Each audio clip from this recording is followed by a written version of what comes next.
turn on my recording device. Everybody, just hang out up there for me. Capture my beautiful, beautiful voice. Okay, we are live. Hello, everybody. This is Hybrid Miranda. I'm still as tired as before, but you know what? It's Artschool Sunday, so we gotta get drawing and I gotta get answering your questions. Next week should be a normal week when it comes to videos coming out.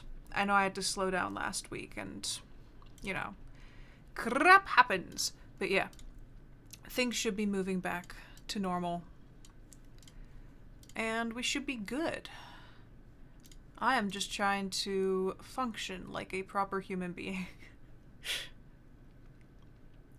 Hello, Ella Vlogs. Evelixin07, and we have Mora, and we have Purple Panda. Hello, everybody. And we have Old House in the Forest. That's a cool username. That's a really cool username. The size of this doesn't matter. I'm going to be putting it at 300 DPI, and we can go 3000 by 3000 pixels. It's just for teaching purposes. Oof. Ow, my back. Oh, everything about me is just falling apart. My hips, my back, my anxiety attack. My hips are actually okay. It's mostly just my back.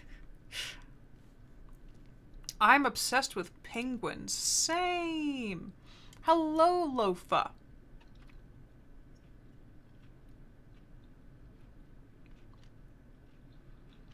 Wow, Libby Looper. Is that a slur? I'm sorry, half the time I don't know if a name is a slur or not. Okay, I'm just gonna call you Libby, because I know Libby's a proper name. Okay, Libby came in really fast with an immediate question. Hey Miranda, could you talk about Lineart Weight and what different styles could help enhance the style of the piece? We can definitely talk about Lineart Weight. Several different things that we can actually show when it comes to Lineart Weight. So let me lock this layer, go into black. You know what? I have a piece of line art. I have so many different line arts, but they're all on my iPad because I find that doing line art on the iPad Pro is a lot easier than doing it in Photoshop. But you know what? I can do my best here. So we're going to start off with a few sketches. I'm just going to use flowers or something as an example because I am not in the mood to making something super complicated today. It is not one of those days. Today is going to be more laid back and relaxed day. Let's jump. What? That was the beginning to thrift shop. There, I'll use this one. That should work nicely. So when you're talking about line art, there's several tricks that I want you guys to know. One thing is, okay, let's imagine a sphere first. We'll do a sphere. We will do a cube in perspective. I haven't warmed up at all, so, you know, if my drawing looks super duper crappy, that is 100% why. It's because I did not take the time to do the warm-up thing that I keep telling you guys to do. What actually happened was that I had a really strong image for a scene I wanted to write in the book 7 of PIRANTINA, and so I went to book 7 of the PIRANTINA books, and I just got, I got really into it. I got sucked into a random part of the book because I was scrolling and scrolling because it has about 60,000 words in it so far. And so I scrolled through and I got caught up reading one particular part of the book. I have a question. Would you guys be interested in just watching me edit and write the books? Because I've seen other people do that. Like, if I ever just jump on and it'd be like, okay, time to write and edit. Yeah, I could put on some cool music and you could vibe in the background, just check in on occasion. Okay, so I'm gonna teach you 3 things when it comes to line art. One is weight. The second one is perspective. And the third one, what is the third one? The third one is differentiating lines. So I'm just gonna draw a flower over here. That's the most gorgeous flower you guys have ever seen in your lifetime. There is nobody who can draw flowers better than I. I am the ultimate flower drawer. It's you know, indiscernibly amazing. I draw flowers and they just happen. This one has staghorns for some reason. This is a witch flower, and there's also going to be a giant bumblebee looking at you with suspicion. Right over here. Look at his little wings and his tiny little feet. Okay, so the reason I drew something more complicated is because there's different ways you can use line art to differentiate. Okay, so let me just start from scrap. You, Libby, you jumped in and asked me a question before I got to talk to everybody and warm up. So we are just going twang, and we are jumping in. So weight, perspective, and differentiating objects, or separating is a better way of saying it. I always spell separate wrong. This probably is spelled incorrectly. Okay, so when it comes to weight, generally a trick that I learned myself in art school is that, so your light source is coming from over here. It's going downwards, right? And let me make my, oh my god! Oh wait, I made a smiley face. This is a creepy guy. He's a very, very creepy guy. He saw you and he's looking at you now. Okay, I need to erase all that. I'm sorry. I accidentally made a line and then I saw a face. But here, I'm gonna put myself way up in the corner. Okay, so if our light is hitting over here, and we're not going to talk about shading, light, anything, we're just talking about the line itself. You want to make the line on top thinner and then get darker as you go downwards, and then lift it up again a little bit. I almost did that right. Okay, let me erase the surrounding bits so that we can get the effect better. Okay, so light on top, and then heavier, darker line on the bottom, and then lift it up and go light again. My circle is amazing. I should just use something spherical and trace it. What about an arm, though? Okay, so you can see how it works with this. Let's just quickly draw an arm reaching out like this with a sassy hand, just like that. So what I would do in this situation is I would darken the lines coming upwards. Like that's the bottom, that's that line coming over there. You can't even see it. My camera's too blown out. And then I would keep this line down here dark as well as this one. And on top, I would make it lighter and lighter lines. And then over here, maybe darken it a little bit, but then lift it up and make it lighter. So essentially you can use line art to show the weight of something. So I guess it's more of make it heavy on the bottom and thin on the top when it comes to line width. Hey, stop misbehaving. Thank you.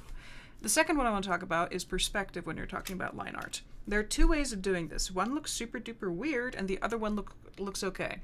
So one way you can do it, we have this kind of, I'm going to erase it just to make sure it's just a guideline. So we have this super duper light box here. One thing you can do is you can darken the outline and then lift it upwards as it gets further and further away from you in perspective. Come on, you. There we go. I'm not using a good brush for line art, am I? And then let's do it again over here, and lighter and lighter and lighter. Dark, then lighter and lighter and lighter. So just like that. And then you keep the ones far away from you decently light. And so what this is doing with the line art, this is showing that this one right here is sticking towards you the most. I have really overemphasized this, but it still works. On the opposite hand of things, let's see if I can do this, because I did it last time. Alt, no, we need to grab this. We press Alt. It worked! I only discovered this lately, that you can literally just hold down Alt to move things, and it makes me extremely happy. So let's try this another way. I'm gonna stick it down here. Actually, no, I'm gonna stick it up here. I'm indecisive. Let's select, deselect. The other way you can do this, and this one's a bit wonky, so that's a huge brush, so I don't super duper recommend it, is doing it the opposite way. Making things coming towards you very light and gentle, and making the things far away from you darker. So this is the darkest point over here, and we're gonna dark and then lighter as it comes towards you. And again, you'll see why this doesn't quite feel right. It would be like a super stylized kind of thing, and then this line right over here is gonna be one of your lightest lines. This is gonna be super light, and then it's gonna start getting darker as it moves away from you. And then this will be decently dark, and then it'll be dark and then coming a little bit light. Come on, I cannot draw a straight line today. Dark and moving a little bit lighter as it comes towards you. But you see what I mean? How the first way we did it worked so much better than the second way we did it? It just, having the dark pointing towards you, the thicker line width, works a lot better than trying to do it the opposite way around. The opposite way around just makes it look like, huh, what is going on? In fact, imagine there's a light going like this right now. You could imagine that this is a room. This actually works a lot better if we darken these lines up here, just like this, and keep the ones in the distance light. And let's give some width over here. You guys have no idea what I'm drawing right now. I'm just like, haha, I'm going to screw with their brains. Okay, and so, yeah, even in this situation, suddenly now, imagine there's a light coming from over there. I just turned it into an inverted room like this, and it works better already. And let's cast a shadow along these walls, because the light's shining inwards. Like that. Let's keep that super duper dark. Yeah, even that works better with line art. So you just want to be like, yeah, I'd say if you're going to do line art, keep what's closer in perspective darker. Just going to throw some shadows on this. Yeah, haha, I turned our stupid block into an inverted room. Artist stuff.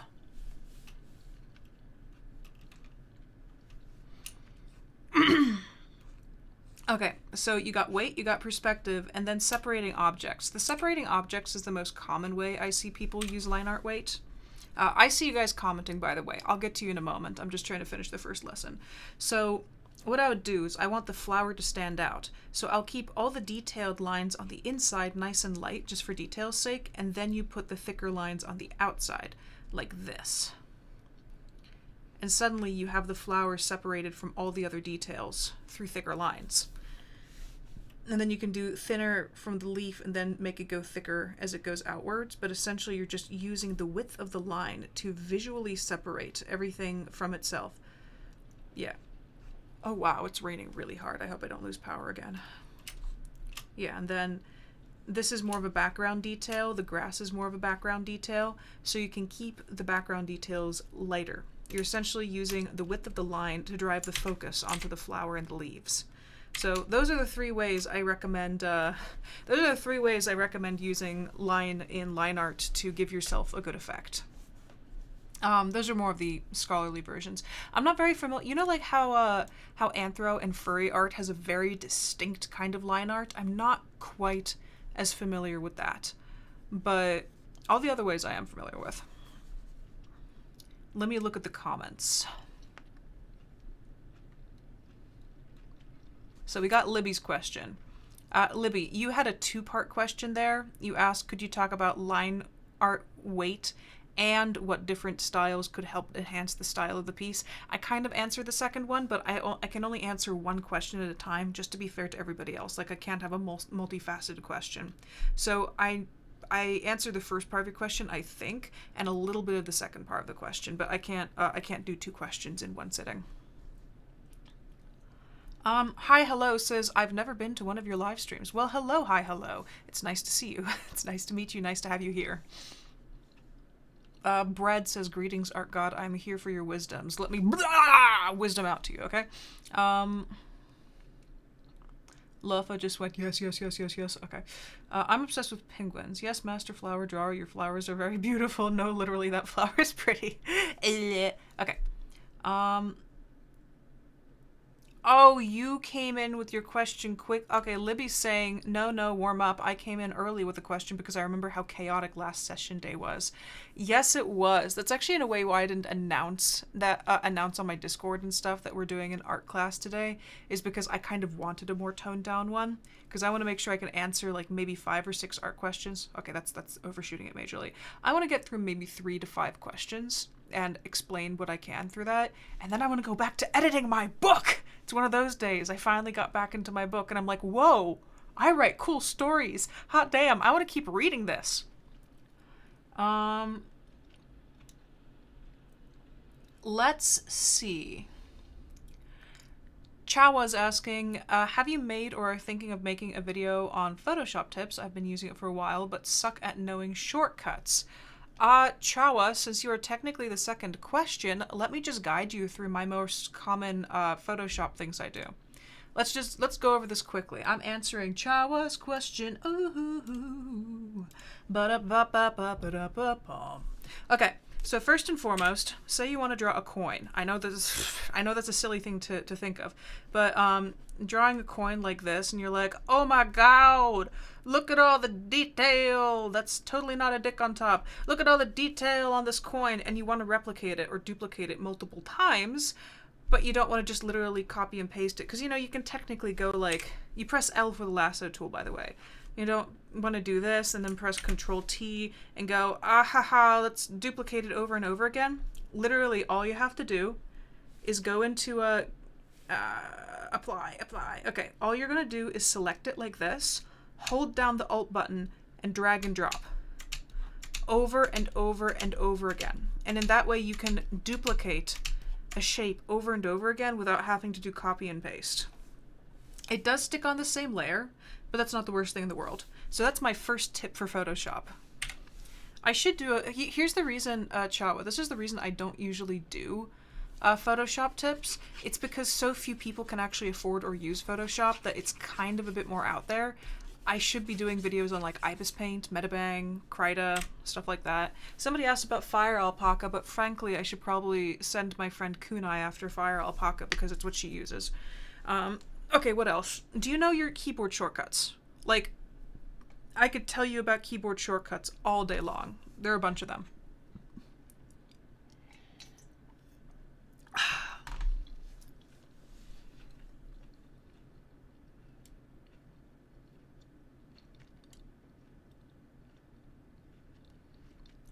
Soup is asking, how do you perspective? Wait a moment.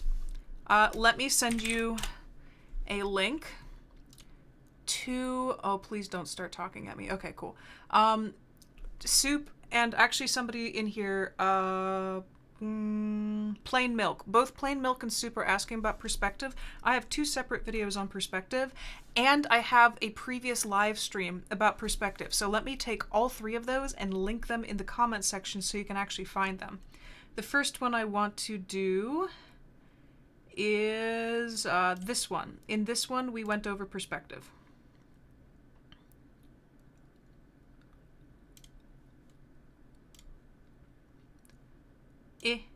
Right? Okay. Both of you who asked about perspective, and anybody who's asking about perspective, go to 1 hour, 20 minutes about there into this live stream.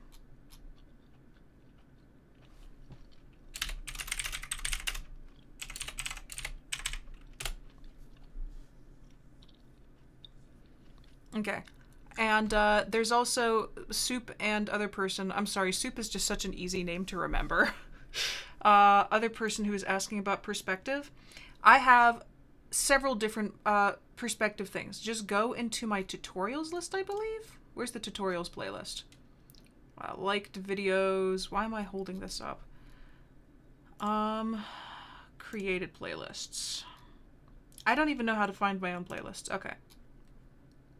Tutorial Tuesday. Okay, go into the Tutorial Tuesday playlist, and in here you're going to find, where is it?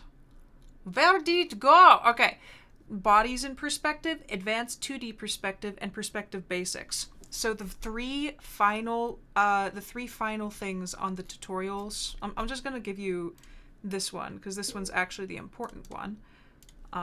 More perspective, paste, and stop it, go away, stop it, and drawing. Hello, Hi. Okay, and this one right here. All of these are about perspective, and they should be able to help you understand. Because this is one of those things where I've already done it, so I'd rather not reteach it unless it's something extremely specific. So okay, okay, Chawa. Loaf of Bread says yes, yes, yes, yes, yes. I'm obsessed with penguins. Stop thumbnailing. How do you perspective? I just answered that. Ibis Paint. Don't think there's a line weight mechanic in the free version. Oh, that sucks. Hi, Art Mom. Hello, Melanite. How are you doing? Okay. Do you do all your sketches in Grayscale? SWAT Cop Gaming's asking. Yes, I do. I do almost all of my sketches in Grayscale. Because when you do your sketches in Grayscale, it lets you look at your value system, e.g., what's your brightest white and what's your darkest black, and you want to have a variation. And you want to be able to see if your colors will be able to have contrast. I'll go into that a little bit later. Wait, I need to answer Chawa's question first. Chawa wants to know a bunch of Photoshop shortcuts, so let's get into them. Let me take a few minutes to do this. What? Ah, 'tis mother. Okay. So, obviously, Control-Z... What? Control? I was about to write that completely incorrectly. Okay. Control-Z is a step backwards. Control-Alt-Z is multiple step backwards. CTRL Alt-Z. Okay. If you want to jump to the selection tool, you press V. So V is selection tool, B is brush.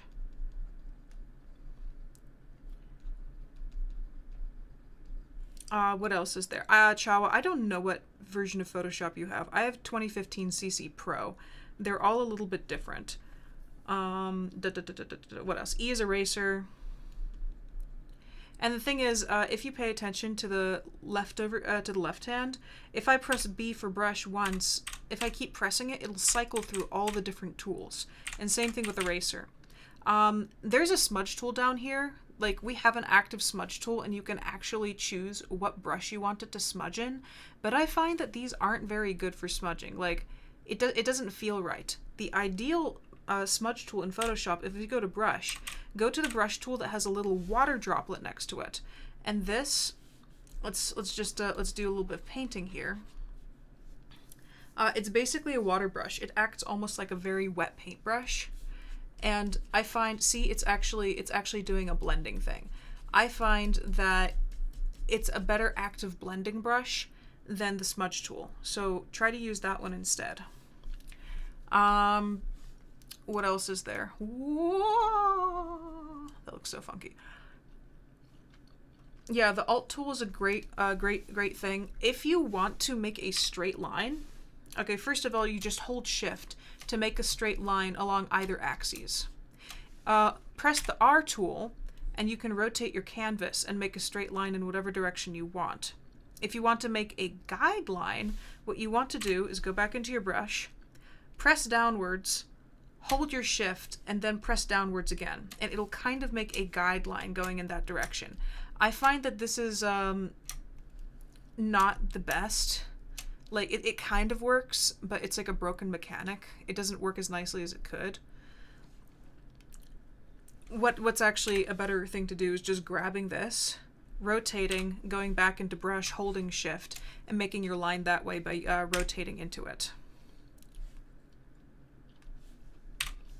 What else is there? Okay, something super duper cool. Let's bevel and emboss this. This is one of the biggest tricks I can give for if you want to make a physical texture. So what I'm going to do is I'm going to go down, if you look all the way in the bottom right, go down here. Okay, this also is how you do layer adjustments, but go to FX, press Bevel and Emboss. And what it's going to do, and I'm going to increase the depth here, what it's doing is it's making this, let's make it sharp. Well, it's as sharp as it can be. It's turning this into a texture, and that means that if you want to draw something like mountains, for instance, let's just press OK on this. Can I use it? Can we make it sharper? Technique. Chisel hard. There we go. Say you want to do mountains from above now. And look at what it's done. Isn't that cool? You can paint, since this is on layer effects, this entire thing is being hit by layer effects. Let me shorten my face here. What you can do, choose a brush tool, choose something with a cool texture, and just press down. And suddenly you are painting with texture. It's a really great way to make a canvas texture, for instance. Like, all I have to do is lightly scribble over the base, and suddenly we have a really cool texture. It looks, you can make your entire painting look like it has really, really, like an actual paint texture on it. Let's go to something thicker. Suddenly we are making mountains. Like you can literally make a mountain range just by doing that, or plateaus or whatever you want to call it. So your chisel tool, extremely powerful.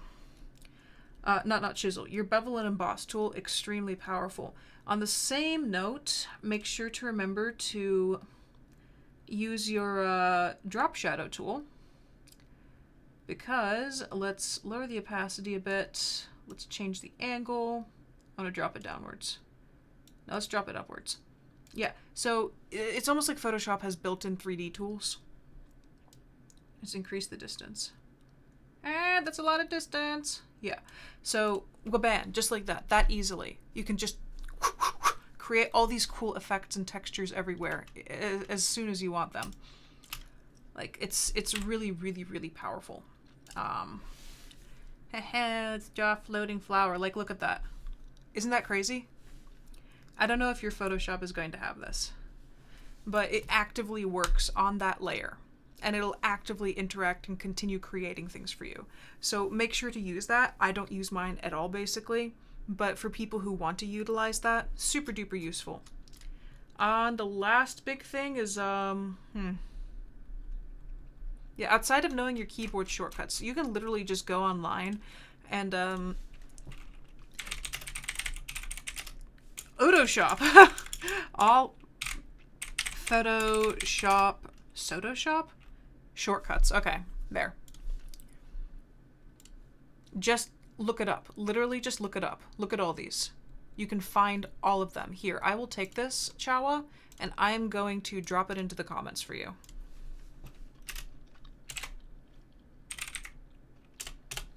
Whoop-pam! There you go. But yeah, those are the ones I like using. Also, just making adjustment layers is great. Oh, here's a big one.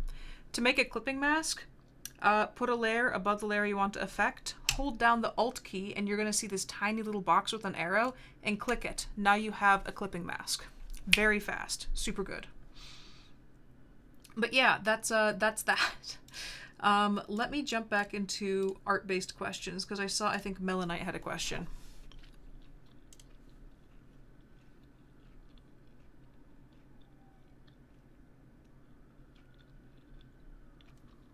I hear the po-po.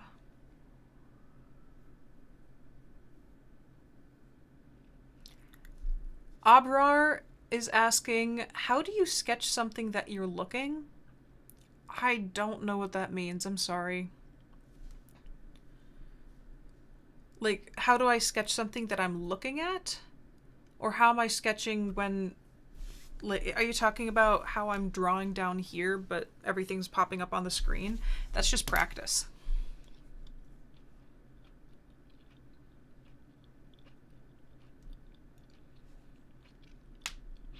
I'm Obsessed with Penguins is asking, unrelated. If you ever make a video about your book, do you think you can give out some tips that have helped you in the past? I've been writing my own book too, but writing is hard. Unfortunately, I can't really help you with that because writing comes to me extremely easily. Getting to actually doing the writing is what's difficult for me.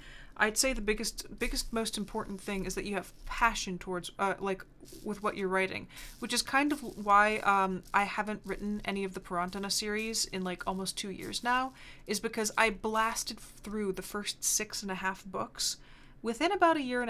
I wrote 6.5 books in 1.5 years, and they were long books too. And then I kind of just went, oh my god, and I stopped writing it because it was just, you know, I got it out, and I knew the rest of the plot, so I just kind of didn't do what I should have.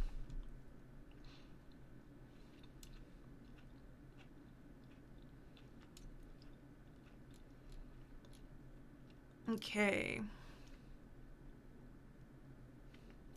Plain Milk is asking, could you do something on character turnarounds as reference for comics and animations? And Melanite is asking, how do you draw 3/4 view? You're right. You're riding the struggle train badly.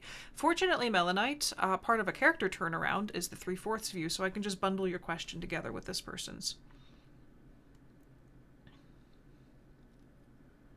And Toasted Bread is asking, how do you properly use the magic wand tool? I have no idea. Okay, so let me jump into the 3/4 tool. Here's the thing. I use Photoshop more as a painting tool. So stuff like Magic Wand, I'm not as familiar with, unfortunately. Here's the really funny but kind of frustrating thing for me, and not frustrating as in I'm frustrated at people, just frustrated in general. Just because I'm, a relatively large online artist at this point, and I'm big down here too, but people presume that I know almost everything, and it's not true. I know things about specific digital art apps, such as Photoshop and Procreate, and because I've been trained and I've practiced in very specific areas. So somebody will come on TikTok asking me, hey, what fixative do you recommend for, I don't know, chalk pastels? And I'm sitting there like, I haven't used chalk pastels since I was 11 years old. I feel bad because I suppose people would think that I know so much about art and stuff, but in art school they teach you very specific things based on the major you go into. So like, for instance, I was trained in animation. An animator wouldn't be taught about what fixative to use for chalk pastels. And what usually ends up happening is I'll go and I'll do my research and I will give them the best answer based on my research. But these aren't things I just know off the top of my head. Hydrate or dihydrate? The answer is hairspray. I think I've tried hairspray before at one point. It was on the roof of my apartment building. Okay, so let's work on the 3/4 tool.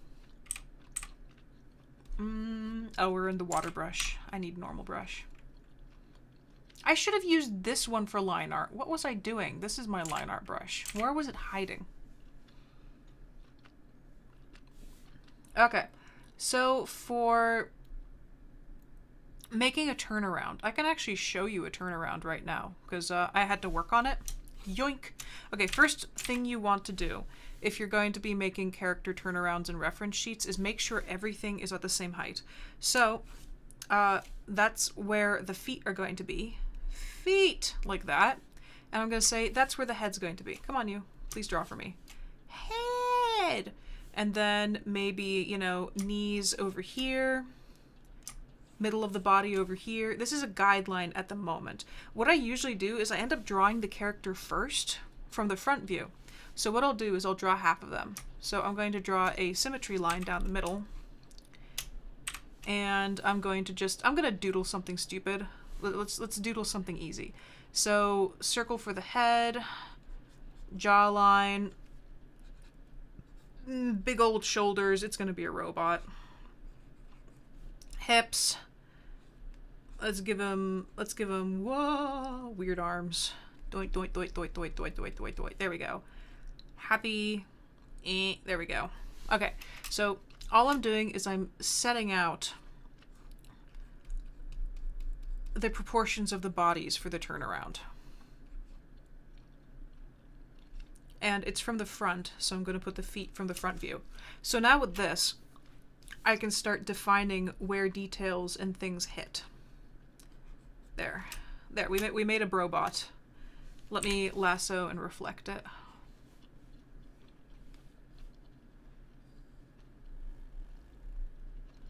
There we go. For this one, I actually do want to, hello. Hey, can I copy paste this boy? Apparently I can't copy paste it. Nope, go back. Go back. Ah, I can't do that. Oh, I just want to reflect you over to the other side. Okay, I'm gonna do a messy reflect. Oh no, we lost part of his shoe. Let me go back and get his shoe. Actually, one thing you can just do, if you select something and you miss it, you hold down shift and it'll let you select more. So what I'm gonna do, layer via copy and image adjustments. Actually, it should be into no, not the entire canvas. You want to go into edit, transform, and then flip horizontal. Yeah. That looks super funkalicious. Okay, so there, Good morning. Okay, and so I'm going to merge these two down, and I'm going to shift this entire thing over so we still have his hand. Okay, so now you have your front view, right? The next thing you want is side view, but here, I'm going to show you a shortcut for the back view that is extremely easy and kind of funny. I'm going to duplicate this layer, right? I'm going to move Brobot over, just like this. I'm just going to merge it back down for now. And what I'm going to do is I'm going to just erase everything except for his silhouette. Just choose a thicker eraser, though. Okay, yeah, all I'm going to do is erase everything aside from his silhouette.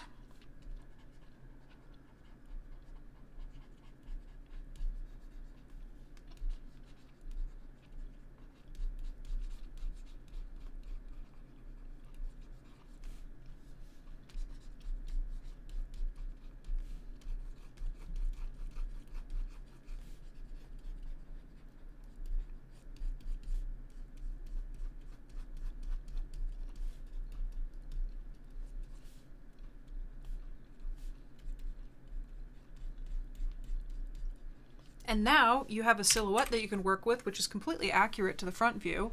And all you have to do is fill in the back details. I guess that would also be the same. You need to give him some swacking shoulder blades. Let's go wah, wah. Let's give him a robot. Haha, he has a robot. Dweep, dweep. And I guess the arm lines would be the same.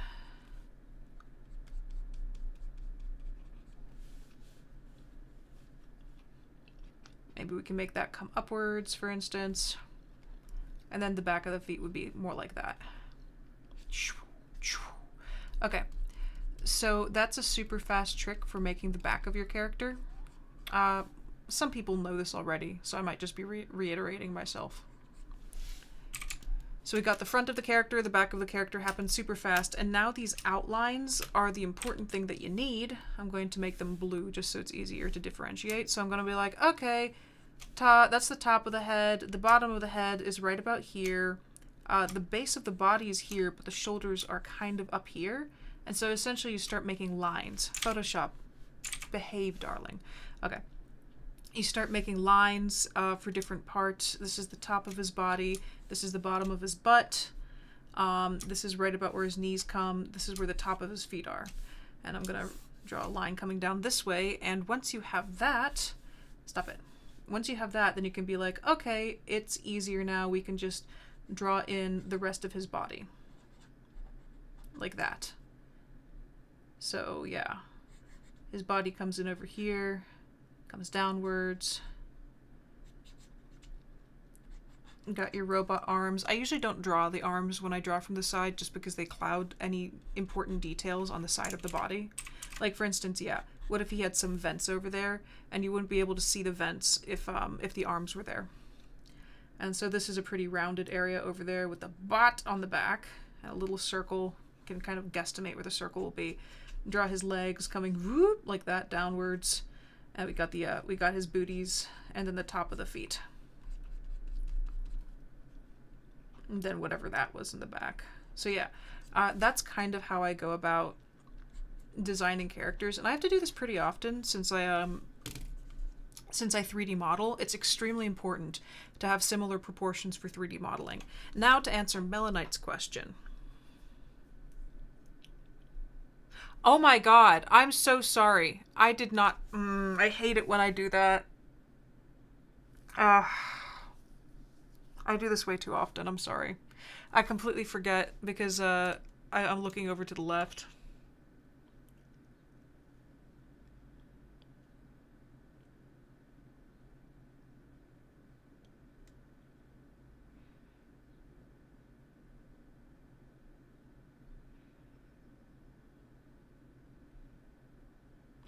Okay, how much did you guys catch of that? How much were you actually able to see?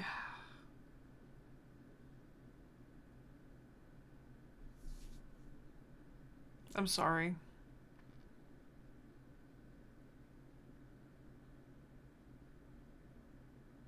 This is like the third time I've done that.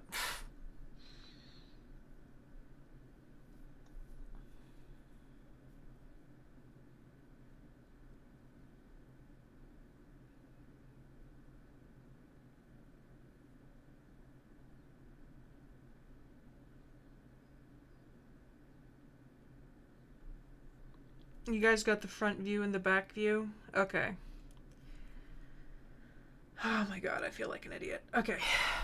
Essentially with the side view, all I did was I made these blue lines. So I measured from the top of this guy's head over here. Whoa, that's way too long. Yeah, I measured from the top of the head to the bottom of the head from all the way over here. And I drew these lines over and over again. Oh my god, I hate it when it does that. I drew these lines over and over again just to measure out where important parts of the body would be. And I did not put the arms in here, if you notice right there, because then we wouldn't be able to catch details on the side. So that's usually how I make a turnaround. But you really want size consistency. And this is a really, really good way to keep track of your size consistency, is by making these lines and then just making sure to draw where they are. If you're looking at 3/4 view though, because I know Melanite asked about 3/4 view. Yeah, let's use the robot for an example. What I'm going to do, because I'm just going to start from bare basics on the 3/4 view. Okay. So this dude's head is a circle, right? Circle, and then with a kind of square shape coming down. What you want to do for 3/4 view is begin breaking every single thing down that you can. You got a box here. It's more of a trapezoid. So you got a trapezoidal box.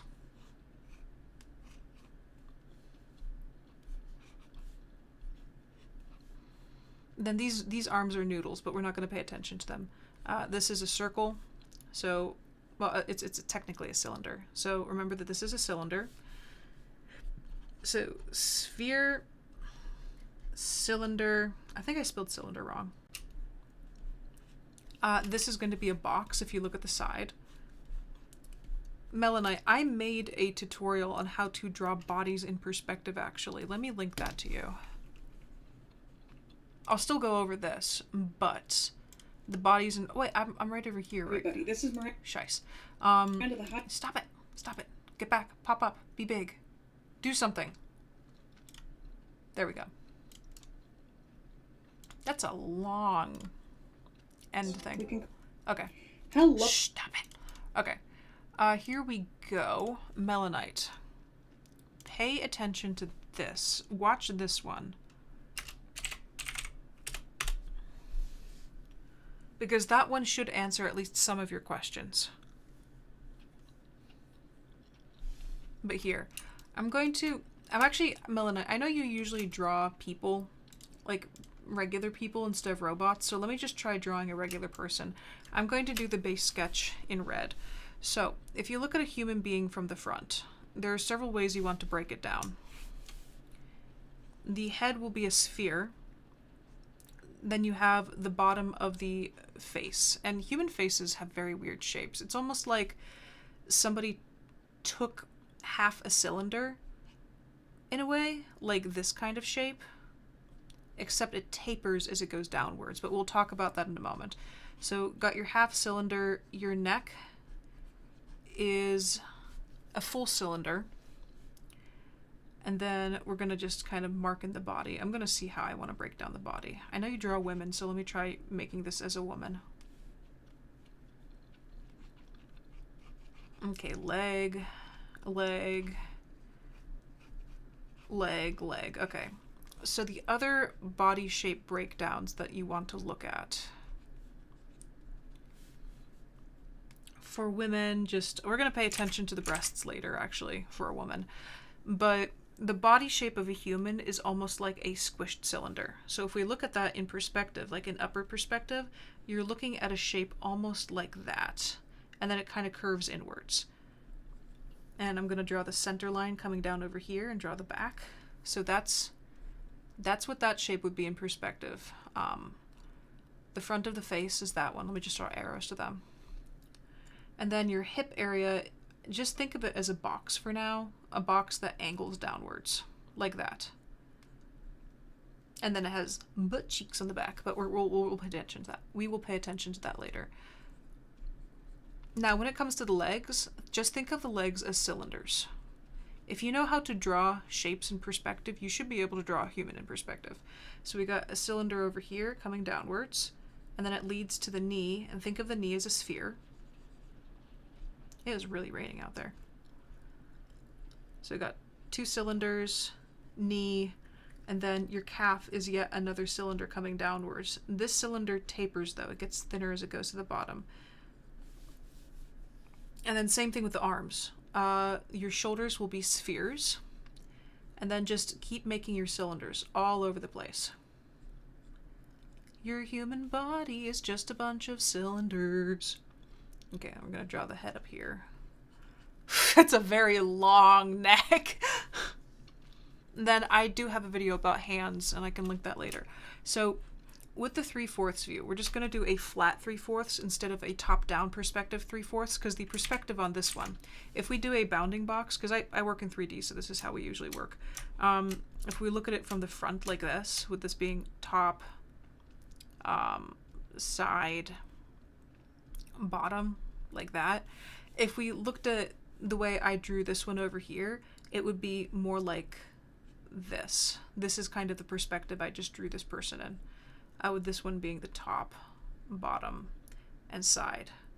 So that's how we just drew that. Now let's work at a basic 3/4 perspective, which would be more, don't do that. Which would be more like this. It's flat on in perspective, but your side is over here, and your so this will be side, and this will be top, and this will be bottom. So let's draw it from that perspective. We're still going to have our sphere here.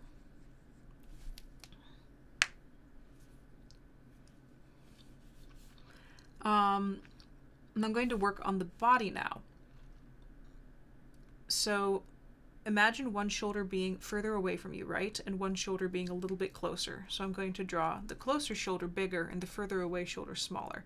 I'm going to kind of draw a line to there so we can remember where it is. So shoulder, let me jump to a different color. So shoulder, shoulder, hip, hip. Remember where those are whenever you do something. So shoulder, shoulder, and then right about down there, I'm going to make hip, hip. And things that are closer to you will be larger in perspective. Alt. Let's grab the red again. So now with the face, here's faces in perspective is a video I need to make anyhow, because that's just a pain in the tuchus in its own right. But if you're looking at faces in perspective, you're gonna have a line running down the center, a line running across, kind of like where the eyebrows are, and over here and over here, and then you can just kind of decide where the eyes go in there. What happens when you turn the face in 3/4 perspective is that this line over here is going to arc with the face. This line coming across for the eyebrows is going to arc in the same way. And then you can kind of figure out where the eyes are going to be based on that. That looks like an alien, but I digress. You're going to be doing something very similar with 3/4 perspective on the face. Now, if you look at a human head, you have the eyes sitting right about here, brow, the head comes back around, and the neck actually does not attach directly on the center. It kind of attaches more near the back. So what you're going to have is the neck coming down like this, and then you have the jaw and everything, you have the nose like that. So what's going to happen is you're not going to just put the neck right in the center coming down like that. It is going to come to the back of the head and then come downwards. Your jaw will start like this, and then just treat the face kind of coming straight down. Now we're going to have that center line. Let me pick up the blue again. Center line coming like this. This is going to come this way. Your nose will be right about here, and eyes will be right about there. Let's pick up our red again. Now with the body, actually, you know what? The center line is very important. Let me continue with that. Center line on the body, running down first. Let's draw a line going down the entire body because it makes it easier. Now this line is going like this and going down into the crotch. Same thing will happen here. Just remember where the line should be going. That red has more blue in it. Okay. So remember the cylinder, it's going to be decently flat from this angle. It's going to start getting a little bit less flat as we go downwards. And chest coming out this way, remember it's also a cylinder. Now we can start with the legs. One leg is going to be in front of the other. And when you have something in front of the other, that means the line, the leading line, is going to be in front of that one. So you want to start putting in the crotch over there and kind of lightly sketch downwards where you want that knee to be. Excuse you. And where you want the other leg to be. Now just remember, everything's just cylinders. Just, whoa, Photoshop, you just tweaked out on me there. Okay. I didn't draw the feet at all. It's a hovering footless person. Now you want to do the same thing with the other leg. Cylinder, sphere for the knee joint, cylinder coming down. And then the feet are going to be kind of like boxes. Imagine you have two joints down here and one block coming forwards and then one longer block coming from that. If I could break up the foot, that's kind of how I would break it up. Bonk, bonk. So we're going to kind of do that again. You got your ankle joint, and then you can shift it out to be, you know, a more reasonable foot. It looks like they're wearing shoes in this one.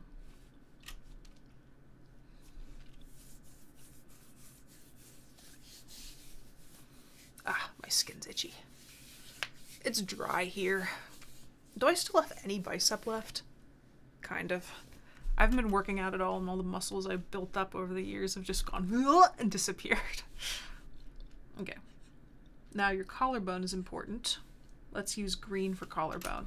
The collarbone dips over here and goes to the side originally. Let's use a darker green. That's impossible to see. Like this. Okay. Usually does that. In 3/4 view, you need to make sure it attaches to each shoulder. Same thing happens in this 3/4 view. This is a top-down 3/4, by the way. Like a height. It's like the camera has been angled upwards. This is a flat 3/4 view. Okay, what other important places are there that we need to go over? There's so many. Okay, let's put the tatas in. So from the front, the tatas kind of just go lomp like that. I honestly don't draw boobs that often. From the top-down view, they're going to be hanging like this, and see how they're pointing in that direction? The boobs point in the direction. The boobs are actually a very good indicator for what angle your body's at. Well, I'm not going to lie. And in this situation, that front line would be over here, and it'd be like that. Actually, this one would probably be a little bit more over, but I digress. So use the boobs to point the body. That's essentially what I'm saying. I didn't think I would ever say that as a teacher, but I just did say it.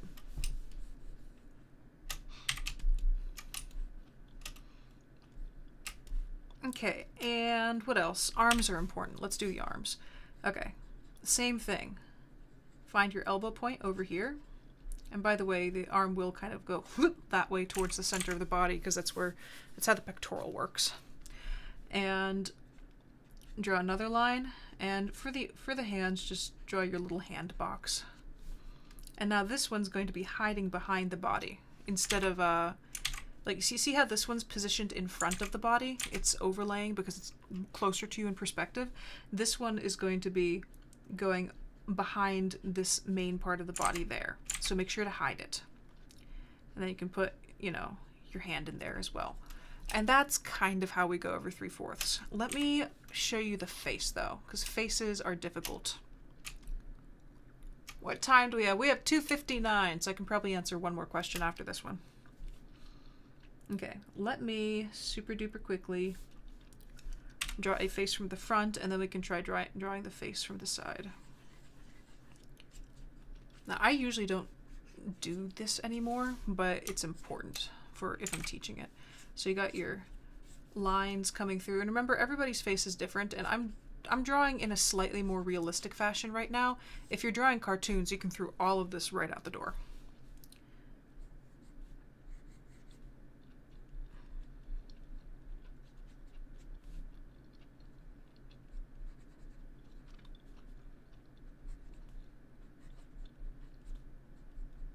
Okay, so here we have a pretty average looking face. Now, just want you to remember where everything is sitting. I'm going to erase the head, and we're going to try drawing this face. Try. Can't say I'm going to do it successfully, but we're going to try drawing it from the 3/4 angle.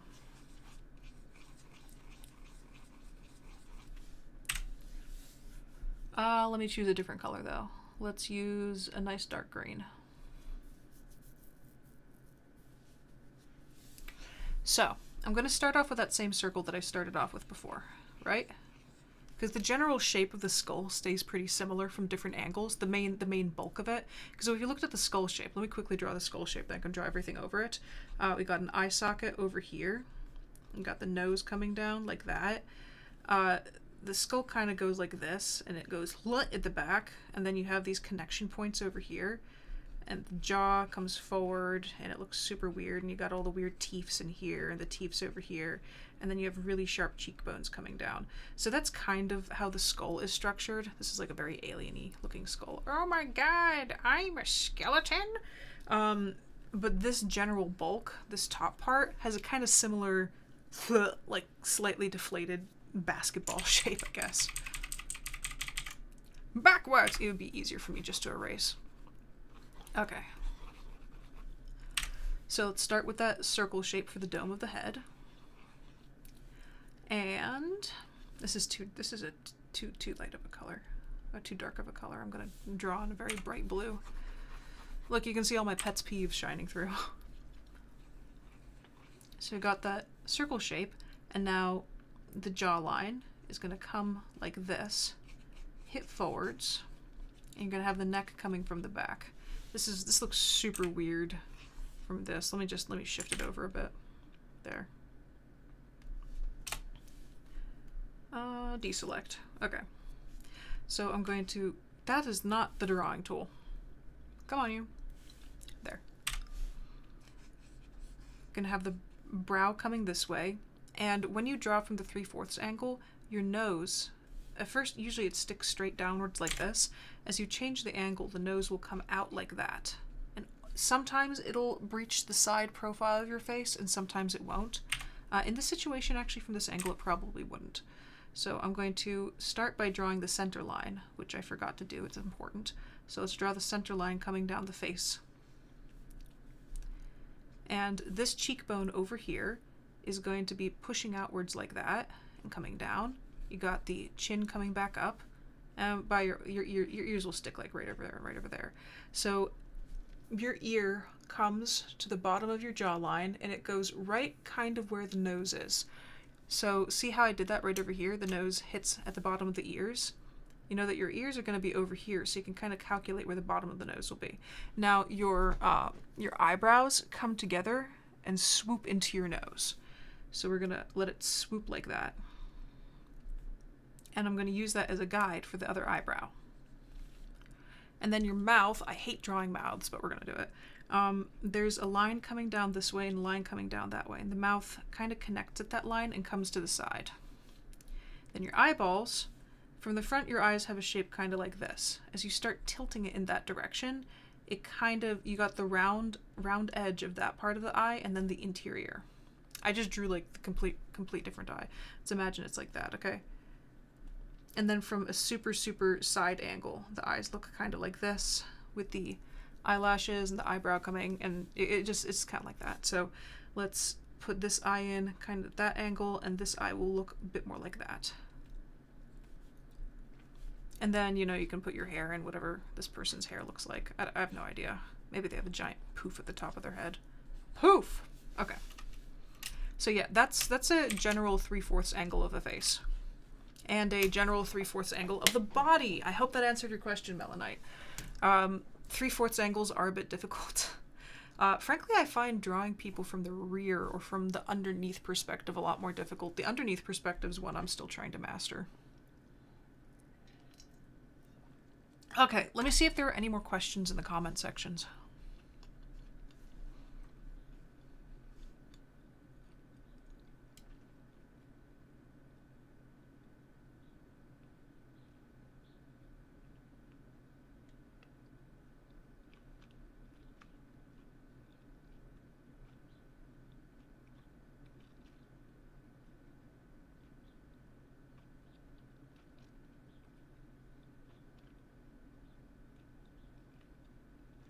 Oh, Mara Okay, Mara Willis, I did not see you there. Sorry. Mara is, this will be the last question we have, is asking, how can we differ artificial from natural light? Yeah, sorry, Mara, I didn't see your comment all the way up. It got sandwiched in between two of the links I dropped. Okay, there's several different things about artificial natural light. Maybe using a bit of my own art would be a better example. Okay, few things.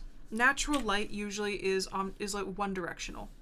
What I mean by this is if you look at the sun compared to the size of the earth, you know, the sun's obviously streaming its light in all different directions, but since it's so huge compared to the earth, the light that hits the earth seems only, you know, it seems like it's coming in only one direction. Even like if I'm 3D modeling something, it will have this, let me darken this a bit.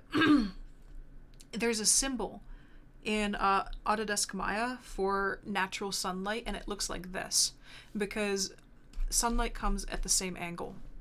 Depending, you know, like even if the earth is tilted, it's still gonna, you know, come straight. So whenever you have natural light, and you know what, let me see if I still have this file. I might still have this file. Chikari, this is my actual work. No, not PIRANTINA. Web shows, hybrid Miranda. Teaching, there we go. Let's see if it's in here. I hope it's in here. That was perspective. That was also perspective. Perspective. Perspective. Perspective. Clothing. Hair. Gosh darn it, where'd I put it? Anatomy. Anatomy. Anatomy. Variation in design. Darn it. Okay, I'm going to have to teach this from scratch. So when you're talking about light, let's make it darker. You have, that's so weird. There's like a ghost of the image there. So natural light will come only in one direction, which means that when you have, let's draw a sphere, for instance, and let's make it hover above the ground on a plane of perspective like this. So I'm going to put some natural light coming down this way, like this, and the shadow of the sphere in natural light will, you kind of just, you look at the angle of the light coming in, like this, and then you measure it against the ground, and that's how your shadow is going to fall. And if you notice, the shadow over here it has a pretty strong edge to it. And that's because there's not much diffusion of light. If we did the same exact thing but with a lamp light, here's the thing about a lamp. Unless something's a laser, and what happens with a laser is it's kind of like a super concentrated version of sunlight in the fact that all of the photons have been super pointed in one single direction. A light like with a lamp, like the one that's right in front of my face right now, its light, come here you, let's make a new layer, so many new layers. Its light is going in all different directions because it doesn't have any, it's emanating from the same exact point. Imagine it being like kind of like more like miniature sun. So say we have a light bulb. When it shines, its light goes in all different directions, which means that if you have a small circle right over here, for instance, and let's put a wall behind it, just like this, a small sphere like this, you're going to have to measure where the light's coming, and you're going to notice that the shadow on the sphere is a lot larger than it would be under directional sunlight. And not only that, since the light is going in so many different directions and bouncing off of different walls, you're going to have something called diffusion, which means the edges of the shadow are going to be really soft. So let me actually use the soft brush to make this particular shadow because it'll be more accurate. It'll look more like this. So that's kind of a big clue in for a unnatural versus natural light. Kind of more talking about lamps versus sunlight though. Natural light coming from the outside, if you also look at the color, it's going to be more of a white gold tone. It's very rarely a cold blue tone. It's basically white light, except with a warm hint to it. Unnatural light can have so many different colors. Some lamps are overly golden, for instance, like a way too warm of an incandescent light, for instance. Or if you're like in a classroom, in a hospital, it's going to have that cold hue to it. Another thing you want to pay attention to when it comes to natural light is actually the shadows. If you're outside, here, I'm just going to pull up a picture of a mountain for this. If you're outside and you're looking at shadows,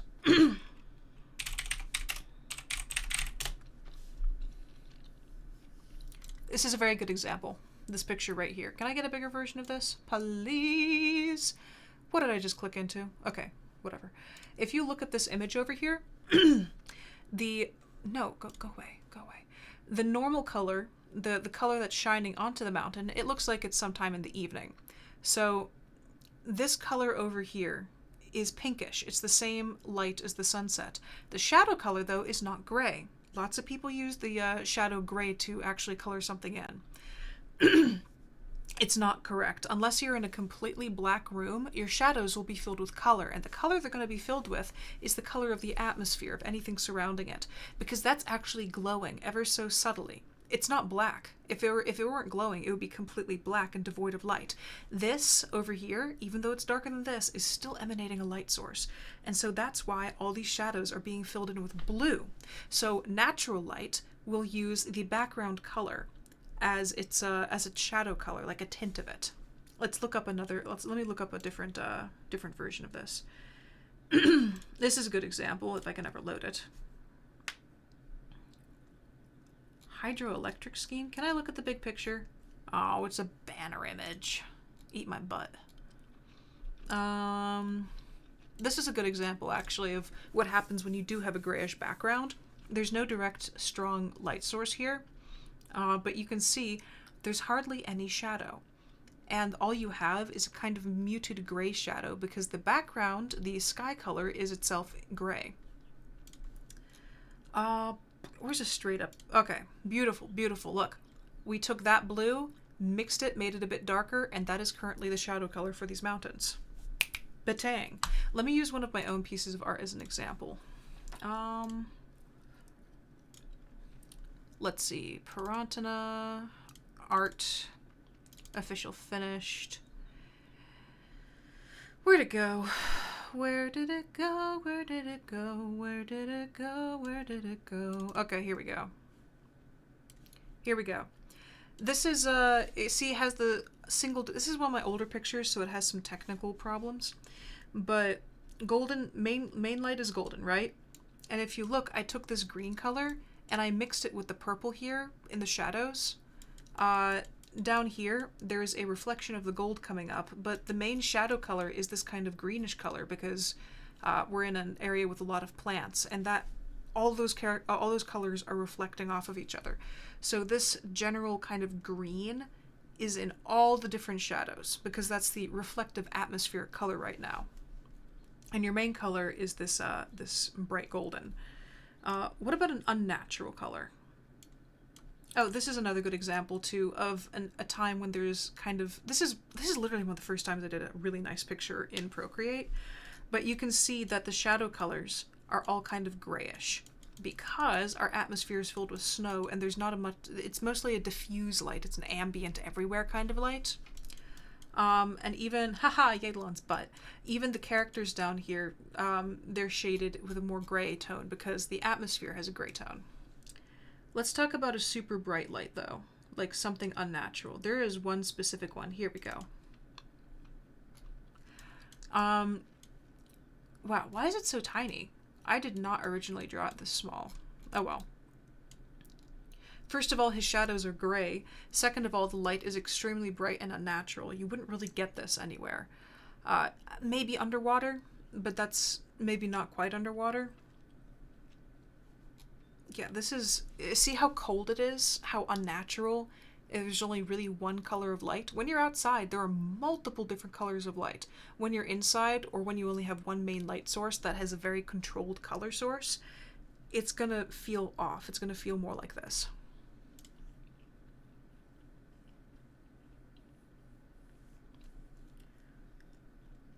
let me look at the comments section for a hot second.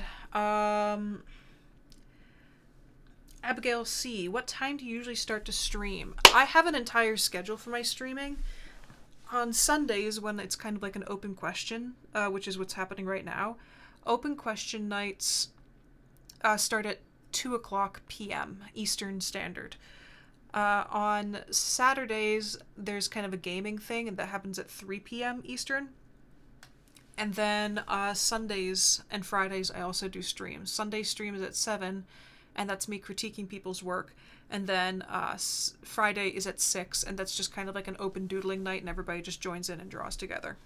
I'm trying to see anything else. This was more stylized. This one isn't a good example.